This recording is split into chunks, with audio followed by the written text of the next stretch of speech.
Bonjour et bienvenue sur la chaîne Actions et Dividendes. Aujourd'hui, on va essayer de répondre à la question comment choisir ses actions. Voilà, quand on démarre, on n'a pas forcément encore beaucoup de recul, et bien la question c'est voilà, comment faire pour miser sur le bon cheval. Voilà. Alors si on ne veut pas jouer au dé, eh bien il faut essayer d'appliquer une méthode. Voilà, comme ça, on est un peu plus serein sur la manière de voir les choses. Alors, des méthodes, il y en a sûrement beaucoup. Moi, je vais vous expliquer ma méthode pour choisir d'investir ou pas sur une société. Alors, cette méthode, elle repose sur 3 principes. D'abord, il faut s'intéresser à l'historique des dividendes. On est sur actions et dividendes, on achète des actions pour être rétribuées en dividendes. Donc, il faut savoir dans le passé comment la société a distribué ses dividendes à ses actionnaires. Deuxièmement, le deuxième point, c'est estimer les dividendes à venir. Parce que ce qu'elle a distribué il y a 1 an, 2 ans, 10 ans, 20 ans, ça ne vous concerne pas, puisque vous n'étiez pas forcément actionnaire. Donc ce qui vous intéresse, c'est les dividendes dans les 2-3 années à venir. Donc il faut s'y intéresser. Et puis, au-delà des dividendes, il faut aussi s'intéresser aux bénéfices, parce que sans bénéfices, il n'y a pas de dividendes. Donc en regardant les bénéfices et la part qui sera redistribuée de ces bénéfices vers les dividendes, ça permet d'estimer la fiabilité de la société et sa capacité à vous rétribuer. Alors l'historique des dividendes, donc ça c'est assez simple à trouver. Là j'ai pris l'exemple, voilà, un graphique avec les dividendes distribués tous les ans depuis 2001 et j'ai pris l'historique pour l'action Crédit Agricole. Voilà, c'était une des premières actions dans laquelle j'ai investi.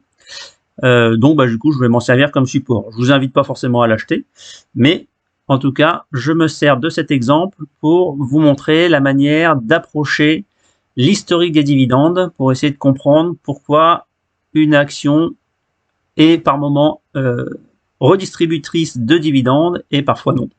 Et pourquoi des fois il y en a moins, des fois c'est en hausse. Donc il faut essayer de regarder ça de manière un peu précise.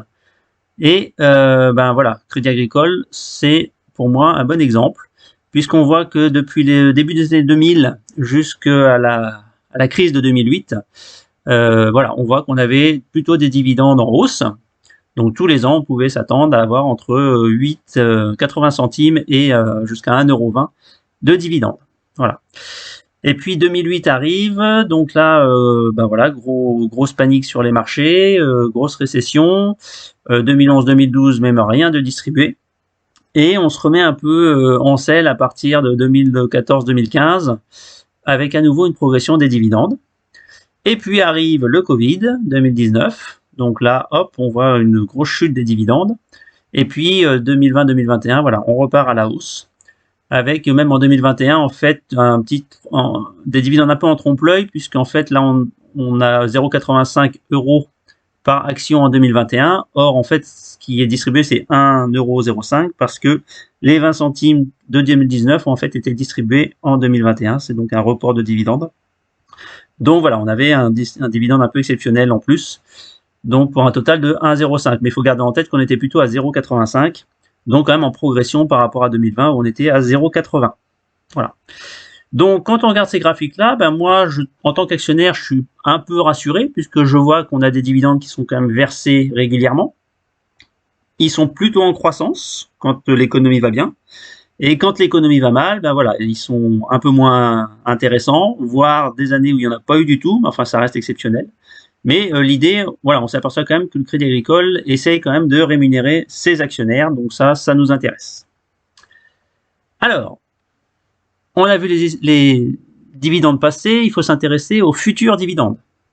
Parce que là, si vous achetez maintenant, c'est pas les dividendes de 2021 qui vous intéressent, mais ceux de 2022 et 2023. Donc on a des tableaux, donc là j'ai pris par exemple des estimations récupérées sur le site Boursorama, où vous sont présentés le dividende pour 2021, 2022 et 2023, donc une estimation pour 2022 et 2023 à 81 centimes et 78 centimes.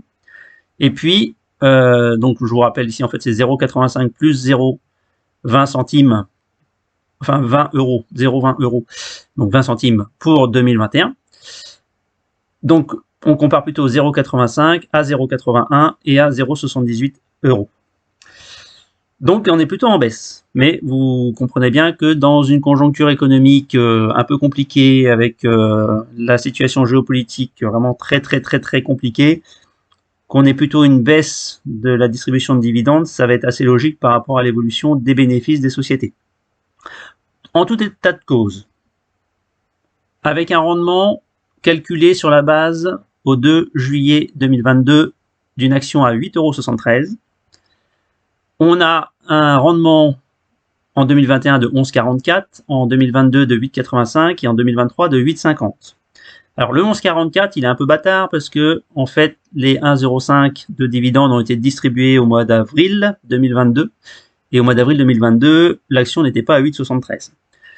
Elle était un peu au-dessus, autour des de mémoire entre 11 et 12 euros, peut-être un peu moins, enfin autour des 11 on va dire.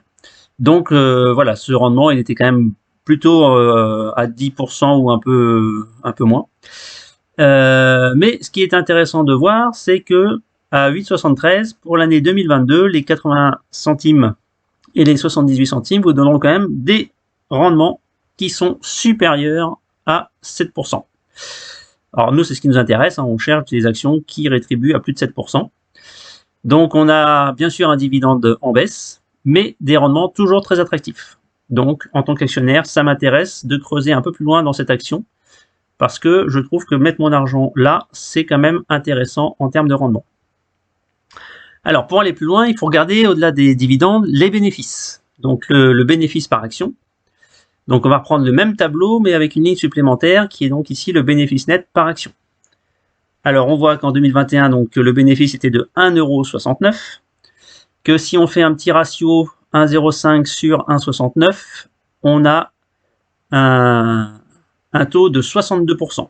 C'est-à-dire que 62% de la valeur dégagée par la société par action a été rétribuée aux actionnaires. Alors, on sait que pour 2021, il y a un petit truc bâtard avec les 20 centimes de plus, mais on peut faire le même ratio entre les 81 centimes de 2022 et les 1,34 € de bénéfices estimés, et on est à un ratio de 60%, et pour 2023, à un ratio de 51%. Voilà. Ça veut donc dire que votre dividende, globalement, ramené au bénéfice net par action, il se promène entre 50% et 60%. C'est-à-dire que les actionnaires sont quand même plutôt bien chouchoutés, puisqu'ils captent au moins la moitié des bénéfices de la société. Alors ils captent au moins la moitié, mais pas 100%. Il y a des sociétés où on est sur des taux beaucoup plus importants, ce qui n'est pas forcément une bonne chose, parce que du coup, pour ces sociétés, il n'y a pas tellement de marge de sécurité. Aujourd'hui, si Crédit Agricole fait moins de bénéfices que prévu, il peut quand même envisager de maintenir son dividende à un niveau à peu près égal à celui qui était estimé, ou celui qui était prévu, parce qu'il y a des réserves, marge de manœuvre derrière. Voilà. Alors qu'une société qui ferait un bénéfice entièrement redistribué sous forme de dividende, s'il n'y a pas de marge, si le bénéfice baisse, le dividende baisse automatiquement. Voilà. Donc ça nous intéresse de façon à voir les choses de manière un peu plus sereine. Alors, si on continue, il y a une notion qu'il faut aussi avoir en tête, c'est le PRU par action, c'est-à-dire le prix de revient unitaire, qui nous permet en fait de savoir combien on a acheté l'action, combien elle nous a coûté, et de calculer du coup des rendements à venir. Alors j'ai pris ici mon exemple où vous voyez j'ai acheté des actions Crédit Agricole pour 76 actions. Alors je ne les ai pas toutes achetées en même temps, mais voilà mon broker, là, mon courtier, il me fournit donc mon prix de revient, donc qui est le prix d'achat plus les frais, moyenné sur l'ensemble de mes différents achats. Donc aujourd'hui, moi, le Crédit Agricole, l'action Crédit Agricole m'a coûté 10,885 €. Voilà, 10,88 on va dire. Donc voilà, si j'applique mon prix de revient unitaire, donc 10,885 pour 2021, 2022 et 2023, et que je fais le ratio avec mon dividende de 1,05, 81 centimes et 78 centimes, on voit que j'ai un rendement pour 2021 de 9,65%, pour 2022 de 7,44% et pour 2023 de 7,17%. Donc, même en prenant en compte les coûts, les charges d'achat, donc les différentes taxes quand on achète des actions, vous voyez que mon rendement, il est au-dessus de 7%. Alors, il est en baisse pour les 3 années qui viennent, mais en étant toujours au-dessus de 7%, moi, ça me convient tout à fait. Voilà. Et on peut même voir un peu plus loin, c'est-à-dire, mais 2022-2023, c'est un peu plus loin dans le temps. D'ici là, je peux peut-être acheter des actions qui permettraient de me faire baisser mon prix de revient unitaire.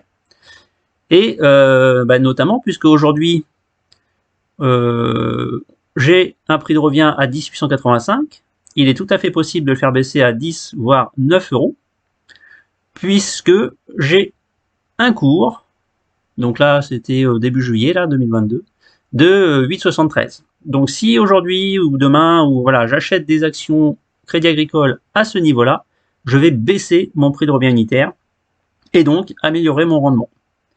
Donc aujourd'hui, c'est une option que j'ai en tête de façon à continuer à améliorer mon rendement, qui est déjà très bon, mais qui peut encore être amélioré.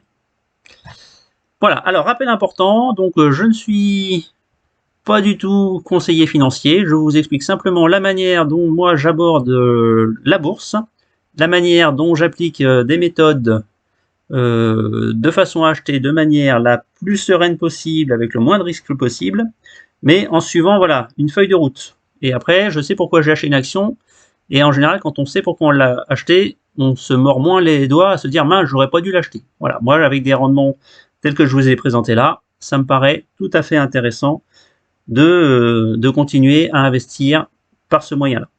Alors, si cette vidéo a pu vous aider un peu, vous a donné des idées, n'hésitez pas à vous abonner, et puis je vous dis à très bientôt pour une prochaine vidéo.